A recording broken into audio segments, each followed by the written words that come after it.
اعوذ باللہ من الشیطان الرجیم بسم اللہ الرحمن الرحیم۔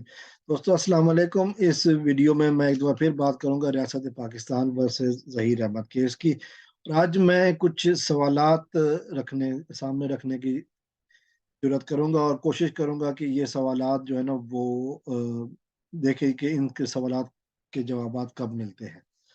ہم جانتے ہیں کہ اس کیس کے جو مرکزی ملزم ہیں ظہیر احمد اور شبیر احمد، ان کے حوالے سے بہت ساری باتیں کی گئی ہیں، اور ہم یہ بھی جانتے ہیں کہ کس طرح انہوں نے بچی کو اغوا کیا کراچی سے۔ ان کی لوکیشن ان دنوں اس وقت کراچی میں ہونا ثابت ہو چکی ہے موبائل ڈیٹا سے، تو اس میں اب کوئی وہ نہیں ہے کہ کس طرح یہ بچی کو لے کر کراچی سے لے کر لاہور گئے اور اس کے بعد جو واقعات ہوئے۔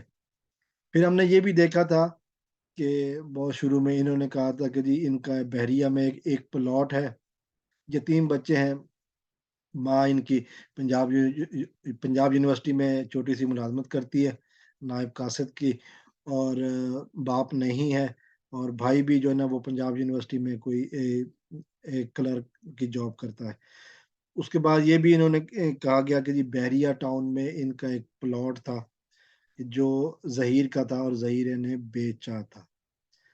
وہ ظاہر ہے وہ جو بتائی گئی تھی قیمت وہ تھی 60 لاکھ روپے۔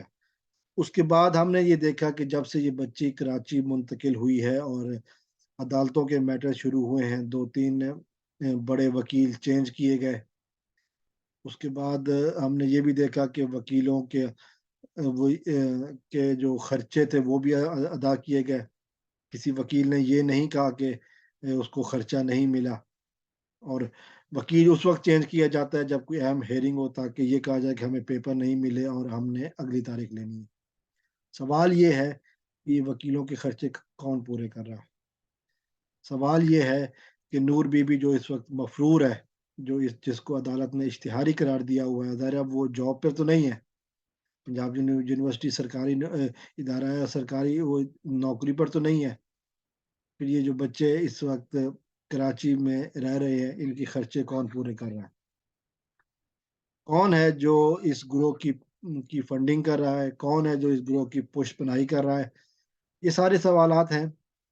پھر سوشل میڈیا پر جو کام کیا جا رہا ہے زنیرہ ماہم اور آئی ڈی ملک وغیرہ کو، تو ظاہر ہے وہ تو اپنے یوٹیوب کے حوالے سے پیسے کما رہے ہیں، کیا ان کا کوئی تعلق ہے اس کیس سے؟ ان سے فنڈنگ لی جا رہی ہے؟ یہ اور بات ہے کہ اقرار الحسن اے آر وائی کا جو جرنلسٹ ہے، اس نے کچھ ثبوت یہ ضرور دیے کہ جی کہ ان کو باہر سے فنڈنگ ہو رہی ہے۔ تو کیا وجہ ہے کہ ایک مجرم کی فنڈنگ کی جا رہی ہے؟ وہ مجرم جو ریاست پاکستان میں ایک جرم کا ارتکاب کر چکا ہے، وہ مجرم جس نے پاکستان کی میں ایک چھوٹی سی بچی کو اغوا کیا اور پھر اس کو آگے کہیں بیچنے کی کوشش کی، اس کی پش پناہی ہو رہی ہے؟ اگر نہیں ہو رہی تو پھر یہ بتایا، یہ سوال تو بنتا ہے نا کہ ان کے پاس پیسے کہاں سے آ رہے ہیں؟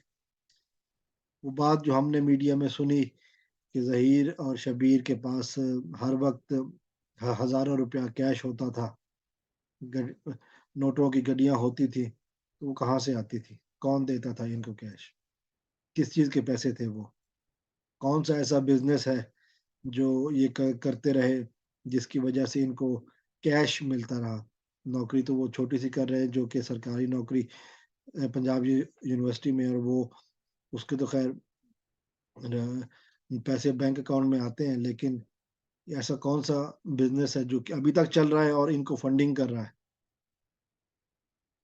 یہ سارے وہ سوالات ہیں جو کہ بہت سارے اہم سوالات کے ساتھ یہ بھی جوڑنے چاہیے کہ وہ کون ہے جو ان کی فنڈنگ کر رہا ہے، جو کون ہے جو ان کے پس پردہ ہے، جو ابھی تک ان کو وکیلوں کے پیسے پورے کر رہا ہے، ان کے لیگل کاسٹ پوری کر رہا ہے۔ ظاہر ہے کراچی میں جہاں یہ رہتے ہیں ان کے خرچے بھی پورے کیے جا رہے ہیں، تو آخر کون ہے وہ؟ جس طرح کر عدالتوں میں یہ ملزم آتا ہے اور اس نے